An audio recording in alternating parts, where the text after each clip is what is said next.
पंजाब के मुख मंत्री चरणजीत सिंह चन्नी अज इंदर कुमार गुजराल तकनीकी यूनीवर्सिटी विखे सूबा पद्धरी रोजगार मेले विच पहुंचे सन। इस दौरान उन्होंने 150 करोड़ रुपए की लागत नाल उसारे जाने वाले Bharat Ratna doctor BR Ambedkar museum का नींह पत्थर रखिया अते गलबात करदियां उन्होंने कहा कि चाहे कोई भी किसी भी परिवार का बंदा होवे अगे पहुंच सकता है, पर मन विच बस संघर्ष ते दृढ़ता होनी चाहिए है।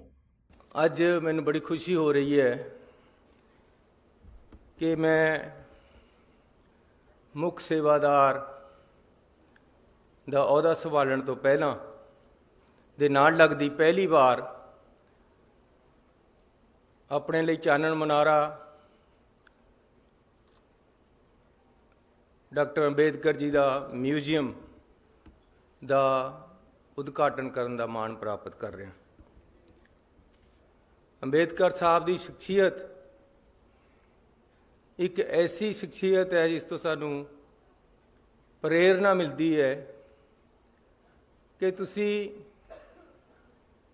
किसी भी गरीब लताड़े होए कजिही जी हालत विच भी पैदा हो तुसी शिखर ते पहुंच सकते हो।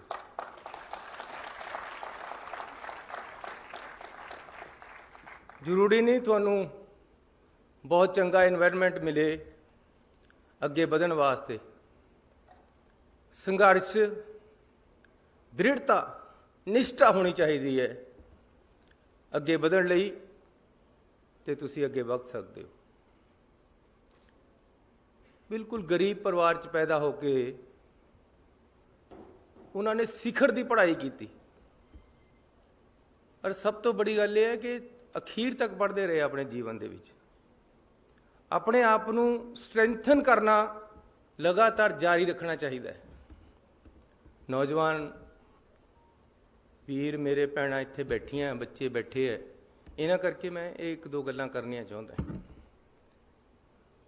जद असीं अंबेडकर साहब वाल नूं देखते हैं तो सानूं ये सोच मिलती है जिहड़ा उन्होंने कहा कि पढ़ो जोड़ो तो संघर्ष करो।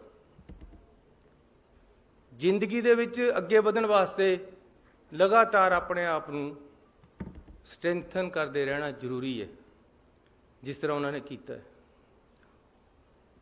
उन्होंने हालात जिस तरीके दे सीगे उदों तां मतलब ये सी कि तुहानूं पानी नहीं थी खूह तो भरन दिंदे। उत्थे ही यूनीवर्सिटी के विद्यार्थियों वालों पेश किए गए भंगड़े दौरान चरणजीत सिंह चन्नी अपने आप को रोक ना सके अते विद्यार्थियों की हौसला अफसाई करते हुए भंगड़ा पाउंदे नजर आए। चरणजीत सिंह चन्नी ने लोक नाच भंगड़े की पेशकारी दौरान विद्यार्थियों का हौसला वधाउण लई लोक नाच विच हिस्सा लिया अते खुद भंगड़ा पाया।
जागो पार्टी ने दिल्ली कमेटी की मैंबरशिप लिए अयोग ठहराए गए दिल्ली सिख गुरुद्वारा प्रबंधक कमेटी के मौजूदा प्रधान मनजिंदर सिंह सिरसा के मुद्दे ते श्रोमणी कमेटी प्रधान जगीर कौर समेत पूरी कार्यकारी कमेटी के अस्तीफे की मंग की है।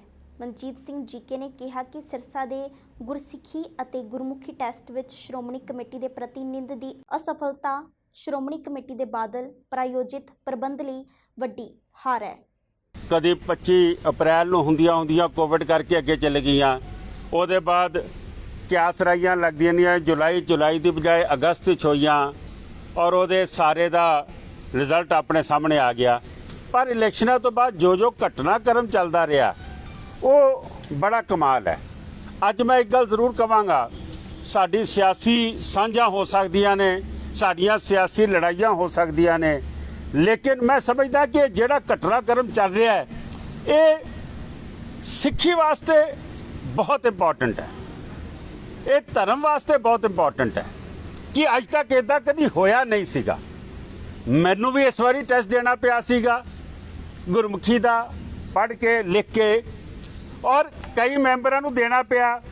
ਅੱਜ ਪਟੀਸ਼ਨਾਂ ਪੈਂਡਿੰਗ ਨੇ ਸਾਡੇ ਵੱਲੋਂ ਕਿ ਅਸੀਂ ਜਿਹੜੀਆਂ ਪਟੀਸ਼ਨਾਂ ਪਾਈਆਂ ਨੇ, ਕਈ ਮੈਂਬਰਾਂ ਨੂੰ ਪੰਜਾਬੀ ਦਾ ਊੜਾ ਐੜਾ ਨਹੀਂ ਪਤਾ, ਔਰ ਉਹ ਊੜੇ ਐੜੇ ਦੇ ਟੈਸਟ ਦੇ ਵਿੱਚ ਕਿਸ ਤਰੀਕੇ ਨਾਲ ਆਰਓ ਨਾਲ ਸੈਟਿੰਗ ਕਰਕੇ ਉਹ ਆਪਣਾ ਕੰਮ ਕਰਕੇ ਗਏ ਨੇ। ਮੈਂ ਸਮਝਦਾ ਹਾਂ ਆਪਣੇ ਆਪ ਦੇ ਵਿੱਚ ਇੱਕ ਆਉਣ ਵਾਲੇ ਸਮੇਂ 'ਚ ਕੋਰਟ 'ਚ ਖੁੱਲ੍ਹੇਗਾ।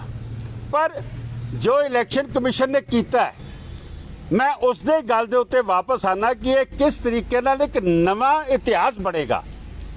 ਅੱਜ ਗੁਰੂ ਘਰ ਦੀਆਂ ਇਲੈਕਸ਼ਨਾਂ ਦੇ ਵਿੱਚ ਕੁਰਸੀ ਦਿਓ ਬੇਦਰ, ਅੱਜ ਗੁਰੂ ਘਰ ਦੀਆਂ ਇਲੈਕਸ਼ਨਾਂ ਦੇ ਵਿੱਚ ਮੈਂ ਸਮਝਦਾ ਵਾਂ ਕਿ ਉਹ ਲੋਕੀ ਆਣੇ ਚਾਹੀਦੇ ਨੇ ਜਿਨ੍ਹਾਂ ਦੀ ਧਰਮ ਦੇ ਉੱਤੇ ਪਕੜ ਹੋਵੇ, ਜਿਨ੍ਹਾਂ ਨੂੰ ਆਪਣੀ ਇਤਿਹਾਸ ਦਾ ਪਤਾ ਹੋਵੇ। ਮੈਂ ਸਮਝਦਾ ਕਿ ਇਹ ਸਭ ਤੋਂ ਵੱਡਾ ਡਿਜ਼ਾਸਟਰ ਅੱਜ ਦਾ ਹੈ ਕਿ ਸਰ ਮਨਜਿੰਦਰ ਸਿੰਘ ਸਿਰਸਾ, ਜਿਹੜਾ ਸੁਖਬੀਰ ਬਾਦਲ ਦਾ ਬਲੂ ਆਈਡ ਬॉय ਸੀਗਾ, ਉਹਦਾ ਜੂੜੇ ਔਰ ਊੜੇ ਦਾ ਟੈਸਟ ਹੋਇਆ ਜਿਹੜਾ ਹੋਣਾ ਲਾਜ਼ਮੀ ਹੈ। ਚਰਨਜੀਤ ਸਿੰਘ ਚੰਨੀ ਨੂੰ ਪੰਜਾਬ ਦਾ ਸੀਐਮ ਬਣਨ ਤੇ ਐਸਸੀ ਕਮਿਸ਼ਨ ਦੇ ਚੇਅਰਮੈਨ ਵਿਜੇ ਸਾਂਪਲਾ ਵੱਲੋਂ ਵਧਾਈ ਦਿੱਤੀ ਗਈ ਅਤੇ ਖੁਸ਼ੀ ਦਾ ਇਜ਼ਹਾਰ ਕੀਤਾ ਗਿਆ। ਪਰ ਦਲਿਤ ਭਾਈਚਾਰੇ ਨਾਲ ਸੰਬੰਧ ਰੱਖਣ ਕਾਰਨ ਵਾਰ-ਵਾਰ ਚੰਨੀ ਨੂੰ ਦਲਿਤ ਮੁੱਖ ਮੰਤਰੀ ਦੇ ਵਜੋਂ ਪ੍ਰਚਾਰਿਆ ਜਾ ਰਿਹਾ ਹੈ। ਦਲਿਤ ਸ਼ਬਦ ਦੀ ਵਰਤੋਂ ਕਰਨ ਵਾਲਿਆਂ ਨੂੰ ਵੀ ਸਾਂਪਲਾ ਨੇ ਨਸੀਹਤ ਦਿੱਤੀ। देखिए, बतौर अनुसूचित जाति ਦੇ ਕਮਿਸ਼ਨ ਦੇ ਚੇਅਰਮੈਨ ਦੇ ਨਾਤੇ ਮੈਂ ਪਹਿਲਾਂ ਵੀ ਬਹੁਤ ਵਾਰ ਕਹਿ ਚੁੱਕਾ ਕਿ ਕੋਈ ਪਾਰਟੀਆਂ ਜਿਹੜੀਆਂ ਕਹਿ ਰਹੀਆਂ ਸੀ ਅਸੀਂ ਉਪ ਮੁੱਖ ਮੰਤਰੀ ਬਣਾਵਾਂਗੇ, ਅਸੀਂ ਉਹਨਾਂ ਦਾ ਵੀ ਸਵਾਗਤ ਕਰ ਰਹੇ ਸੀ। ਕੁਝ ਪਾਰਟੀਆਂ ਕਹਿ ਰਹੀਆਂ ਸੀ ਕਿ ਅਸੀਂ ਮੁੱਖ ਮੰਤਰੀ ਬਣਾਵਾਂਗੇ, ਅਸੀਂ ਉਹਨਾਂ ਦਾ ਵੀ ਸਵਾਗਤ ਕਰਦੇ ਸੀ। ਔਰ ਅੱਜ ਚਰਨਜੀਤ ਸਿੰਘ ਚੰਨੀ ਜੀ ਬਣੇ ਨੇ, ਅਸੀਂ ਬਤੌਰ ਅਨੁਸੂਚਿਤ ਜਾਤੀ ਵਰਗ ਦੇ ਨਾਤੇ ਨਾਲ ਮੈਂ ਐਸਸੀ ਕਮਿਸ਼ਨ ਦੇ ਚੇਅਰਮੈਨ ਦੇ ਨਾਤੇ ਅਗਰ ਕਿਤੇ ਵੀ ਕੋਈ ਪਾਰਟੀ ਅਨੁਸੂਚਿਤ ਜਾਤੀ ਵਰਗ ਨੂੰ ਉਭਾਰਦੀ ਹੈ ਤਾਂ ਉਹਦਾ ਧੰਨਵਾਦ ਕਰਨਾ ਚਾਹੀਦਾ। ਔਰ ਮੈਂ ਇਹ ਸਮਝਦਾ ਕਿ ਚੰਨੀ ਜੀ ਨੂੰ ਸਾਡੀਆਂ ਸ਼ੁਭਕਾਮਨਾ ਵੀ ਹੈ ਔਰ ਅੱਗੇ ਉਹ ਵੱਧ ਚੜ੍ਹ ਕੇ ਇਸ ਦਲਿਤ ਭਾਈਚਾਰੇ ਦੇ ਲਈ ਕੰਮ ਕਰਨ, ਐਸੀਆਂ ਸਾਡੀਆਂ ਆਸ ਕਰਨੀ ਚਾਹੀਦੀ ਹੈ ਕਿ ਵੀ ਉਹਨਾਂ ਨੂੰ, ਕਿਉਂਕਿ ਉਹਨਾਂ ਦੇ ਵਿੱਚ ਉਤਸ਼ਾਹ ਜਾਂ ਆਸ਼ਾ ਜਗਦੀ ਹੈ ਜਦੋਂ ਵੀ ਕਿਸੇ ਵਰਗ ਦਾ ਕੋਈ ਅੱਗੇ ਆਉਂਦਾ ਹੈ। ਔਰ ਇੱਕ ਵਰਗ ਜਿਹੜਾ ਬਹੁਤ ਪਿੱਛੇ ਸੀ ਉਹਦਾ ਆਉਣ ਨਾਲ ਜਿਹੜੀ ਆਸ ਤਾਂ ਵੱਧਦੀ ਹੈ। ਪਰ ਅਸੀਂ ਇਹ ਕਹਾਂਗੇ ਕਿ ਅਸੀਂ ਆਸ਼ਾ ਕਰਦੇ ਹਾਂ ਪਰ ਕਿਤੇ ਵੀ ਕੋਈ ਉਣਤਾਈਆਂ ਰਹਿੰਦੀਆਂ ਅਤੇ ਜਿੱਥੇ ਆਪਣੀ ਕਮਿਸ਼ਨ ਦੀ ਲੋੜ ਪੈਗੀ ਕਮਿਸ਼ਨ ਆਪਣੀ ਭੂਮਿਕਾ ਵੀ ਨਿਭਾਏਗਾ। ਦਲਿਤ ਵਰਗ ਸ਼ਬਦ ਨੂੰ ਲੈ ਕੇ ਬਹੁਤ ਸਾਰਾ ਇਤਰਾਜ਼ ਹੋਇਆ, ਬਹੁਤ ਸਾਰਾ ਹੱਲਾ ਹੋਇਆ, ਕਿਵੇਂ ਦੇਖਦੇ ਹੋ? ਦੇਖੋ, ਦਲਿਤ ਸ਼ਬਦ ਦੇ ਉੱਤੇ ਜਦੋਂ ਮੈਂ ਪਹਿਲਾਂ ਮੰਤਰੀ ਵੀ ਰਿਹਾ ਸੋਸ਼ਲ ਜਸਟਿਸ ਐਂਡ ਐਮਪਾਵਰਮੈਂਟ ਦਾ, ਉਦੋਂ ਵੀ ਇੱਕ ਸਵਾਲ ਪਾਰਲੀਮੈਂਟ 'ਚ ਵੀ ਆਇਆ ਸੀ ਔਰ ਉਦੋਂ ਵੀ ਅਸੀਂ ਇਹ ਜਵਾਬ ਦਿੱਤਾ ਸੀ ਕਿ ਦਲਿਤ ਸ਼ਬਦ ਨੂੰ ਸੰਵਿਧਾਨਿਕ ਤੌਰ 'ਤੇ ਕਿਤੇ ਵੀ ਪਰਿਭਾਸ਼ਿਤ ਨਹੀਂ ਕੀਤਾ ਗਿਆ। ਸੰਵਿਧਾਨਿਕ ਤੌਰ 'ਤੇ ਅਨੁਸੂਚਿਤ ਜਾਤੀ ਵਰਗ ਹੈ, ਅਨੁਸੂਚਿਤ ਜਨਜਾਤੀ ਵਰਗ ਹੈ ਔਰ अन्य पिछड़ा वर्ग जोड़ा है जिन्होंने संविधानिक तौर पर परिभाषित किया गया है। और दलित शब्द भी किसी भी असी कहिए कि डिक्शनरी या किसी संविधानिक जोड़ा शब्द नहीं है। हाँ, लोगों की अपनी उत्पत्ति यानी अपने उत्पन्न तो बाद वो परिचलन च आ गया और ऐसा कोई संविधानिक शब्द भी नहीं है। पर हाँ, किसी के उच्चारण के किसी को कोई आपत्ति भी नहीं है, इस करके कोई बैन भी नहीं है। किसानी अंदोलन कदों खत्म होवेगा इस बारे मैनू ना पुछो, क्योंकि जिसने अंदोलन शुरू किया है उसनों पता है कि अंदोलन कदों खत्म होवेगा। यही कहना है केंद्रीय खेतीबाड़ी मंत्री नरेंद्र सिंह तोमर दा। इस बयान राही किसानी मुद्दे ते कोई भी गल करन तो तोमर टाला वटदे नजर आए।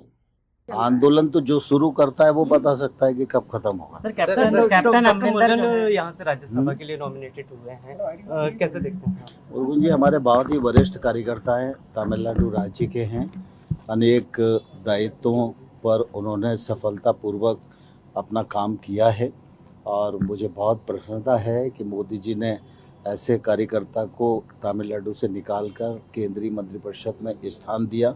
और हम सब लोगों के लिए सौभाग्य की और खुशी की बात यह है कि जब राज्यसभा से निर्वाचन की बात आई तो मुर्गुन जी राज्यसभा से भारतीय जनता पार्टी की ओर से प्रत्याशी बनाए गए हैं।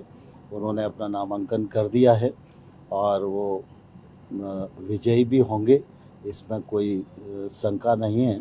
और मुझे लगता है कि उनकी योग्यता का, उनके अनुभव का, उनके मंत्रालय का, उनकी सूझबूझ का अब राज्यसभा के एक सदस्य के नाते मध्य प्रदेश की जनता और कार्यकर्ताओं को भी लाभ मिलता रहे। सर अब लगातार जो कहला जी से विकल सिंधिया जी आज भी बैठके हैं कोर कमेटी की, किस तरह से क्या उपचुनाव को लेकर रणनीति है या फिर और भी मध्य प्रदेश में चीजें?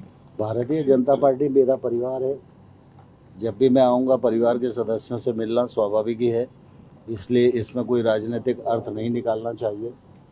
आज सरकार का भी कार्यक्रम है, संगठन का भी कार्यक्रम है और निश्चित रूप से संगठन के जब कार्यक्रम होते हैं तो संगठन को सर्वांगीण विस्तार देने की दृष्टि से क्या और किया जा सकता है, ये एक निरंतर प्रक्रिया चलती रहती है। उसी प्रक्रिया पर आज बातचीत। अमरिंदर ने सर मोर्चा खोलने के खिलाफ देखिए, कांग्रेस आंतरिक कलह से त्रस्त थी है। कांग्रेस का राष्ट्रीय नेतृत्व पूरी तरह अप्रासंगिक हो गया है। उसकी परिणति पंजाब या अन्य प्रांतों में होती रहती है, इसमें कोई आश्चर्य नहीं है। अनुभवहीन बोल रहे हैं वो राहुल गांधी, प्रियंका गांधी।